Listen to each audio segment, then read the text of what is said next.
Hello नमस्कार दोस्तों, welcome to ज्ञान सेतु जेएस एकेडमी। चलिए आज हम बात करने वाले हैं प्रीएम्बल यानी प्रस्तावना। तो चलिए देखते हैं कि प्रीएम्बल यानी प्रस्तावना। प्रस्तावना का मतलब होता है उद्देश्य। ये लिखे हैं हम यहाँ पे कि प्रस्तावना या उद्देशिका। तो चलिए देखते हैं कि प्रस्तावना शब्द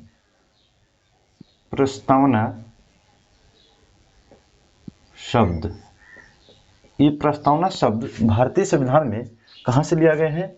तो ये लिया गया है यूएसए से लिया गया है। ठीक है, ध्यान रखना है कि प्रस्तावना शब्द भारतीय संविधान में कहाँ से लिया गया है, यानी किस संविधान से लिया गया है? तो वो लिया गया है यूएसए के संविधान से। इसके बाद आता है कि प्रस्तावना की भाषा। ध्यान रखिएगा कि जो प्रस्तावना की भाषा है ये ऑस्ट्रेलिया से लिया गया है। तो अगर आपसे पूछा जाए कि प्रस्तावना की भाषा भारतीय संविधान में किस देश के संविधान से लिया गया है, तो ऑस्ट्रेलिया से।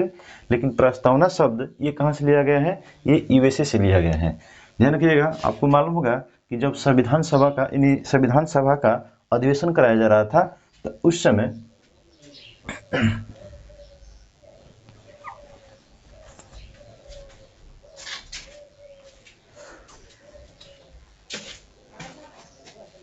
हेलो नमस्कार दोस्तों, वेलकम टू ज्ञान सेतु जेएस एकेडमी। चलिए आज हम बात करने वाले हैं प्रीएम्बल यानी प्रस्तावना। तो चलिए देखते हैं कि प्रीएम्बल का यानी प्रस्तावना का मतलब होता है उद्देश्य। यहाँ पे लिखे हम प्रस्तावना या उद्देशिका। तो चलिए देखते हैं पहला प्रस्तावना शब्द। ये प्रस्तावना शब्द जो है ये कहाँ से लिया गया है? तो ये यूएसए से लिया गया है। ध्यान रखिएगा कि प्रस्तावना शब्द भारतीय संविधान में किस देश के संविधान से लिया गया है? तो यूएसए से लिया गया है, यानी अमेरिका से लिया गया है। लेकिन प्रस्तावना की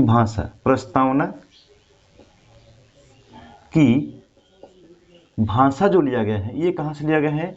ये ऑस्ट्रेलिया से लिया गया है। तो ध्यान रखिएगा कि प्रस्तावना शब्द भारतीय संविधान में यूएसए से लिया गया है, लेकिन प्रस्तावना की जो भाषा है ये कहाँ से लिया गया है? ये ऑस्ट्रेलिया से लिया गया है।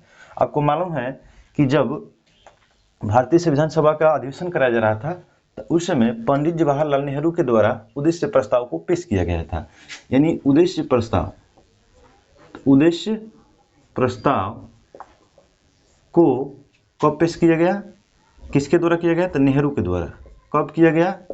तो 13 दिसंबर 1946 को। ध्यान रखिएगा कि उद्देश्य प्रस्ताव को कब पेश किया गया? 13 दिसंबर 1946 ईस्वी में। किसके द्वारा किया गया? तो पंडित जवाहरलाल नेहरू के द्वारा। और इसमें कुछ परिवर्तन करके इसे क्या बना दिया गया? यानी उद्देश्य को क्या बना दिया गया? उद्देशिका बना दी गई, यानी प्रस्तावना बना दिया गया। तो ध्यान रखना है, इस उद्देश्य प्रस्ताव को पेश कब किए? तो 13 दिसंबर 1946 को नेहरू के द्वारा पेश किया गया। लेकिन इस उद्देश्य प्रस्ताव को स्वीकार कब किया गया? तो आपको मालूम होगा कि भारतीय संविधान का निर्माण करने के लिए एक संविधान सभा बनाया गया था। तो उसी संविधान सभा के द्वारा उद्देश्य प्रस्ताव को 22 जनवरी 1947 ईस्वी को स्वीकार मिलती है। ध्यान रखिएगा कि उद्देश्य प्रस्ताव को 22 जनवरी 1947 ईस्वी को स्वीकार किया जाता है। किसके द्वारा? तो संविधान सभा के द्वारा। इसके बाद देखते हैं हम लोग कि उद्देश्य यानी उद्देशिका प्रस्तावना का प्रारंभ। ये प्रस्तावना का जो प्रारंभ है ये कहाँ से शुरू होता है? ये होता है हम भारत के लोग से।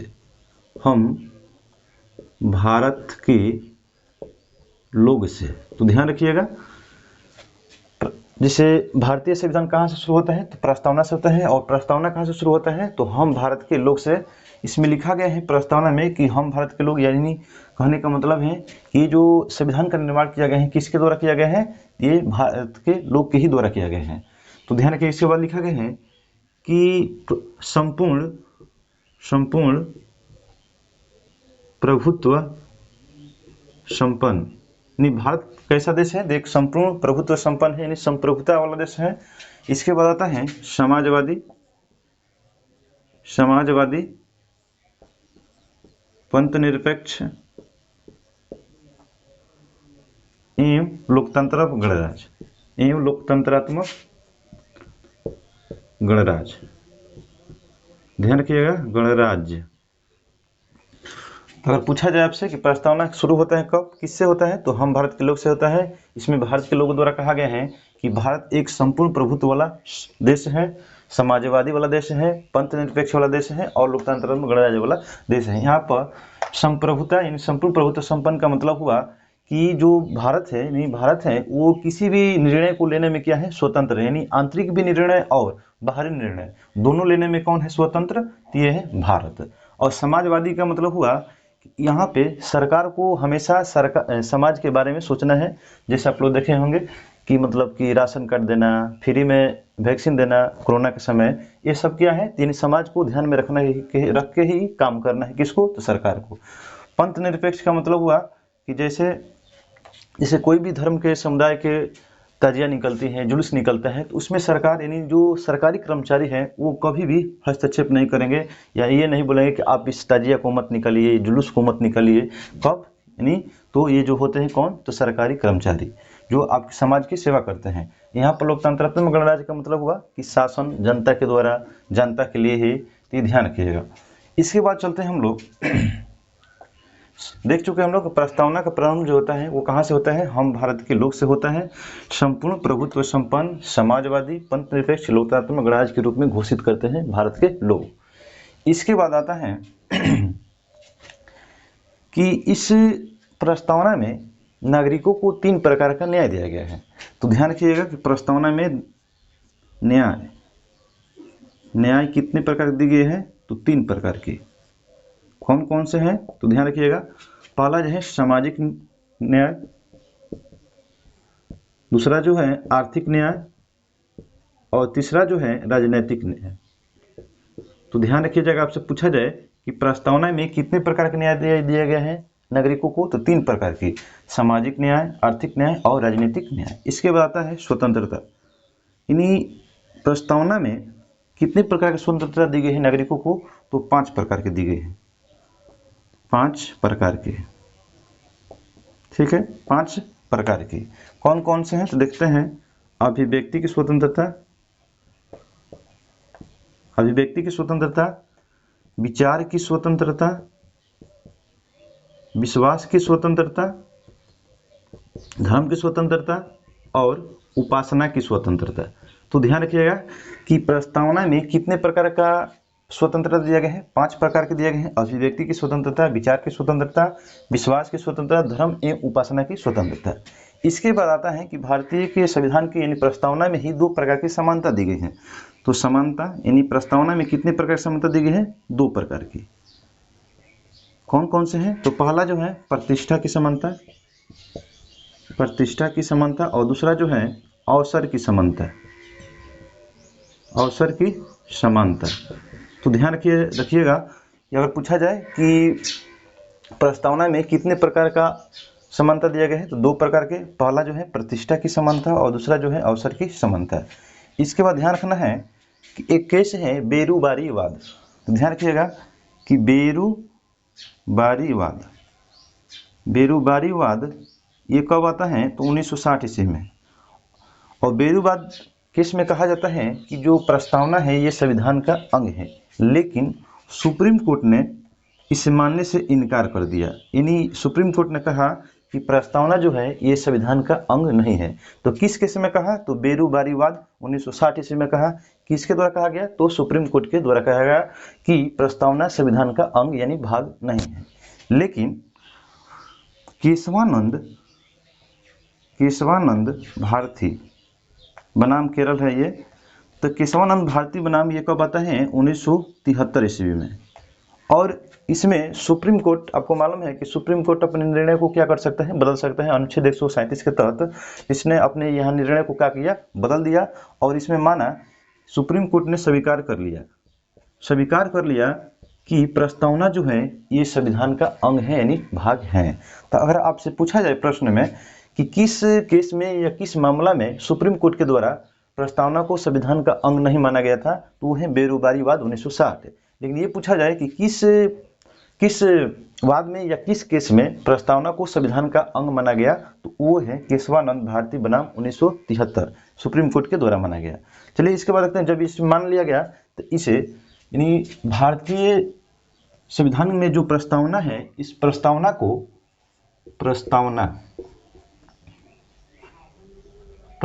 को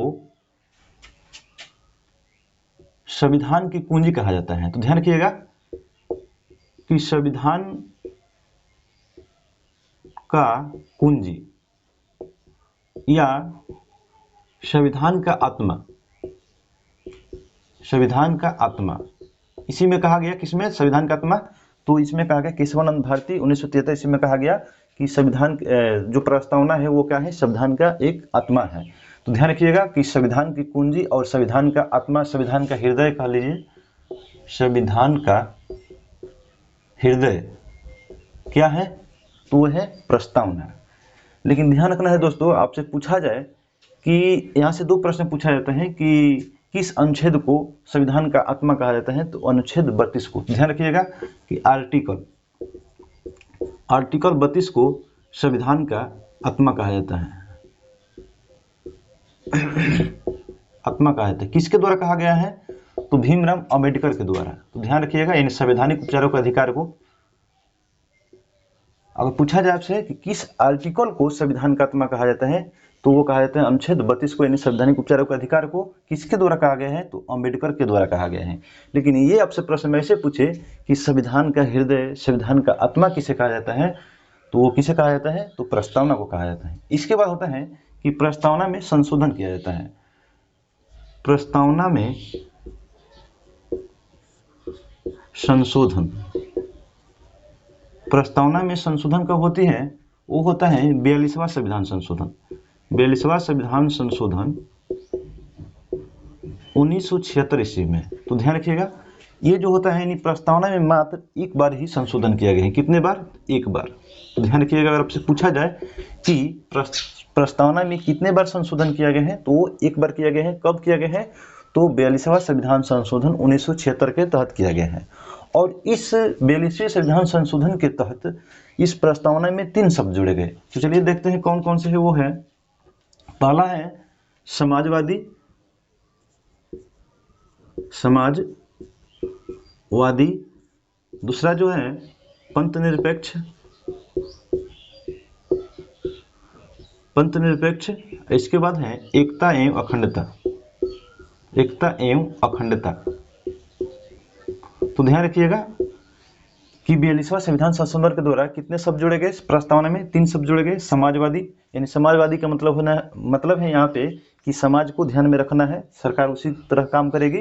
जैसे देखते हैं कि सरकार जो होती है क्या करती है, जो गरीब लोग के होते हैं उन्हें क्या करते हैं, तो सरकारी बसें चलाती है या राशन देती है, उसे मतलब कि क्या करते हैं, उसे फ्री में यात्रा कराती है। तो ये ध्यान रखना है। पंथ निरपेक्ष हम लोग देख चुके कि सरकार की कोई लेना देना नहीं। यहाँ पे जो सरकारी कर्मचारी है, यहाँ पर देख रहे हैं एकता, यानी कहने का मतलब है कि जितने भी भारतीय समुदाय के लोग हैं, धर्म के हैं, जाति के लोग हैं, उन्हें आपस में एकता बना के रखना है। और अखंडता का मतलब हुआ यहाँ कि हमें कितना भी लड़ाई झगड़ा हो जाए अलग नहीं होना है। तो ध्यान रखिएगा। इसके बाद चलते हैं कि कुछ व्यक्ति हैं, इस प्रस्तावना के बारे में कुछ कहा गया है, वक्तव्य दिया गया है। तो चलिए देखते हैं। पहला जो है अलादी कृष्ण अय्यर, अलादी कृष्ण अय्यर। अलादी कृष्ण अय्यर के द्वारा कहा गया कि प्रस्तावना जो है, प्रस्तावना हमारे स्वप्न एवं विचारों का प्रतिनिधित्व करता है, विचारों का प्रतिनिधित्व करता है। तो ध्यान रखिएगा, धित्व करता है। अगर आपसे पूछा जाए ये जो अलादी कृष्ण अय्यर देख रहे हैं ये क्या थे, तो संविधान सभा के सदस्य थे। इन्हीं के द्वारा कहा गया कि प्रस्तावना जो है ये हमारे स्वप्न और विचारों को क्या करता है, प्रतिनिधित्व करता है। इसके बाद आते हैं एक व्यक्ति हैं जिनका नाम है N.A. पालकीवाला, पालकीवाला। इनके द्वारा कहा गया कि प्रस्तावना जो है वो संविधान का एक परिचय पत्र है। तो प्रस्तावना संविधान का परिचय पत्र है, ठीक है, परिचय पत्र है। अगर आपसे पूछा जाए कि प्रस्तावना को संविधान का परिचय पत्र कहने वाले व्यक्ति कौन है, वो है N.A. पालकीवाला। इसके बाद ध्यान रखना है एक व्यक्ति और है K.M. मुंशी, K.M. मुंशी, के एम मुंशी के द्वारा कहा गया कि प्रस्तावना राजनैतिक जन्म कुंडली है। राजनैतिक जन्म कुंडली है। तो ध्यान रखिएगा, अगर आपसे पूछा जाए प्रश्न में कि प्रस्तावना को राजनीतिक जन्म कुंडली कहने वाले कौन व्यक्ति हैं, तो वो है के एम मुंशी। और ध्यान रखिएगा कि अंबेडकर के ही द्वारा, अंबेडकर यानी भीमराव अंबेडकर के द्वारा कहा गया है कि जो संविधान है एक पवित्र दस्तावेज है। तो संविधान को यानी संविधान को पवित्र दस्तावेज किसके द्वारा कहा गया है, तो ये भीमराव अंबेडकर के द्वारा कहा गया है। और ध्यान रखिएगा कि किस आर्टिकल को कहा गया है कि वो संविधान का आत्मा है, तो वो है अनुच्छेद 32। यानी अनुच्छेद 32 में क्या है, अनुच्छेद 32 में जो है वो है संवैधानिक उपचारों के अधिकार। तो ध्यान रखिएगा, अगर आपसे पूछा जाए कि किस आर्टिकल को कहा गया है, तो संविधान ये अनुच्छेद 32 को कहा गया है। किसे कहा गया है, तो अनुच्छेद 32 में क्या है, चर्चा है, तो संवैधानिक उपचारों के अधिकार को कहा गया है। किसके द्वारा कहा गया है, तो डॉक्टर भीमराव अंबेडकर के द्वारा कहा गया है। चलिए दोस्तों, एक बार हम इसे फिर रिकवर करते हैं ऊपर से कि संविधान की कुंजी, संविधान के आत्मा, संविधान का हृदय किसे कहा जाता है, तो वो कहा जाता है, किसे कहा जाता है, तो प्रस्तावना को कहा जाता है। प्रस्तावना को संविधान का अंग कब माना गया, तो केशवानंद। देखिए यहाँ पर दिख नहीं रहा होगा नीचे में, तो लिख देते हैं यहाँ पर केशवानंद भारती। ये केस कब आता है, तो 1973 ईस्वी में आता है। और बेरूबारीवाद कब आता है, बेरूबारी ये वाद जो आता है 1960 ईस्वी में आता है। तो ध्यान रखिएगा कि बेरूबारीवाद 1960 ईस्वी में जो सुप्रीम कोर्ट ने क्या कर दिया, मना कर दिया कि प्रस्तावना संविधान का भाग नहीं है। लेकिन यही केशवानंद भारती बनाम जब 1973 ईस्वी में केस जाता है, तो सुप्रीम कोर्ट मानता है कि नहीं, प्रस्तावना क्या है, ये संविधान का भाग है और साथ साथ में क्या है, संविधान का आत्मा है। तो ध्यान रखिएगा। इसके बाद है कि संविधान की कुंजी, संविधान का आत्मा, संविधान का हृदय किसे कहा जाता है, प्रस्तावना को कहा जाता है। और आर्टिकल, ध्यान रखना, यहाँ से 2 प्रश्न पूछा जाता है कि आर्टिकल, किस आर्टिकल को संविधान के आत्मा कहा जाता है, तो अनुच्छेद 32 को कहा जाता है। किसके द्वारा कहा गया है, तो डॉक्टर भीमराव अंबेडकर के द्वारा कहा गया है। इसके बाद है कि प्रस्तावना में पहली बार संशोधन होती है, कब होती है, तो 42वां संविधान संशोधन 1976 के तहत होती है। इसमें 3 शब्द जोड़े गए हैं, समाजवादी, पंथ निरपेक्ष, एकता एवं अखंडता को जोड़ा गया है। इसके बाद है कुछ व्यक्ति हैं जो वक्तव्य दिए हैं, लादी कृष्ण अय्यर जो संविधान सभा के सदस्य थे, इनके द्वारा कहा गया कि प्रस्तावना जो है हमारे स्वप्न एवं विचारों का क्या करता है, प्रतिनिधित्व करता है। इसके बाद है N.A. पालकीवाला के द्वारा कहा गया कि प्रस्तावना जो है एक संविधान का ये परिचय पत्र है। इसके बाद के मुंशी का है कि ये प्रस्तावना जो है ये राजनीतिक जन्म कुंडली है। और संविधान को पवित्र दस्तावेज कहने वाले कौन व्यक्ति है, तो ये है डॉक्टर भीमराव अंबेडकर। और किस अनुच्छेद को कहे हैं, तो अनुच्छेद 32 को कहे हैं, संविधान के आत्मा। और किसको, अनुच्छेद 32 में क्या कहा गया है, तो संवैधानिक उपचारों के अधिकार को कहा गया है। ध्यान रखना है कि जो भारतीय संविधान के निर्माता है, भारतीय संविधान के जो निर्माता है, तो उनके विचार एवं भाव किसमें प्रस्तुत होता है, यानी प्रतिबिंब होता है, वो होता है किसमें, तो प्रस्तावना में। यानी भारतीय संविधान के जो निर्माता है उनके विचार एवं स्वप्न कहाँ प्रतिबिंब होता है, तो वो होता है कहाँ पे, प्रस्तावना में होता है। तो चलिए दोस्तों, हम उम्मीद करते हैं कि ये वीडियो आपको पसंद आया होगा। अगर हमारी वीडियो पसंद आया होगा तो आप हमारे चैनल को सब्सक्राइब करिएगा और साथ साथ में वीडियो को लाइक करिएगा। ठीक है, देखने के लिए थैंक्स।